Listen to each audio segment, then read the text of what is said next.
ایک مرتبہ ایک خلافت تھی، اس میں ایک شخص نے آ کے، یہودی نے آ کے سوال کیا کہ اللہ کہاں ہے؟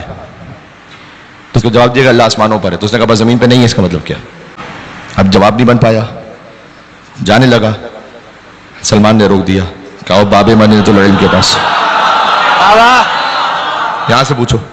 آیا، کہا یا علی این اللہ، اللہ کہاں ہے؟ این کہتے ہیں الف یا نون، کہاں؟ امام نے کیا جواب دیا؟ امام نے نہیں کہا یہاں ہے، یہاں ہے، یہاں بھی ہے، وہاں بھی ہے، یہ نہیں کہا امام نے. امام نے کہا ان اللہ عین العین، اللہ خود اس وہاں کا کہاں کا بنانے والا ہے.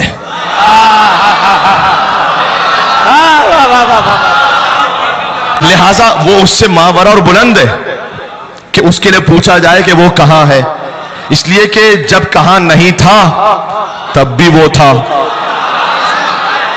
کیا جواب دیا امیر المومنین علی بن ابی طالب علیہ السلام نے؟ اب دیکھو یہ تو ہو گیا اصل فلسفی جواب. اس کے بعد اس کے ذہن کو قریب کرنے کے لیے ایک مثال دی. اللہ کے لیے کوئی مثال نہیں جا سکتی، لیکن سمجھانے کے لیے مولانا نے کہا آگ روشن کرو.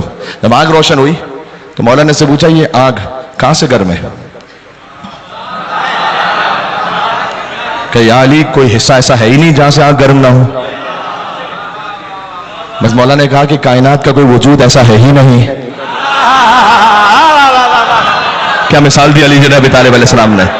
کائنات کا کوئی ایسا ہے ہی نہیں کہ جہاں اللہ سبحانہ و تعالیٰ کا وجود نہ ہو. اللہ تو خود اس کہاں کا خلق کرنے والا ہے. بات سمجھ میں آ گئی؟